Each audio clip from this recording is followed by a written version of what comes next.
Money does not make you rich eh. Kasi tignan mo ha, in my observation, maraming tao na humawak ng maraming pera, pero naubos din. In fact, marami sa kanila na baon nga sa utang eh. Bakit nagkaganon? Kasi you know what, pag marami kang pera, hindi ka na masyadong nag-iisip eh. Ang tendency mo is, pag marami kang pera, dahil ang pera does not satisfy, it makes you want more. Ang nangyayari is, natatakam ka to get more. And therefore, yung tendency mo is to make the wrong decision. Hindi ka nakakapag-isip ng tama kasi ang akala mo, kaya mo na lahat. Therefore, your tendency is to get more.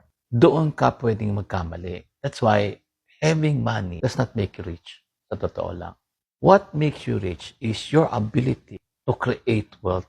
What makes you rich? Your ability to manage what you have. What makes you rich is your ability to use the God-given talent and giftings that you already have. That will make you rich. Pero having money more than what you can handle, that can even make you poorer. It can deceive you into thinking that you have arrived. Pero ang totoo nun, that's the most dangerous place to be. Kasi dyan pwedeng mag-umpisa yung mga maling decisions mo. Because you have a lot of money and it has entered your mind na mayaman ka. Kaya mo na lahat. Yung nagmamatter is your ability to manage what you have. So start improving what you already have. What God gave you, start improving on that.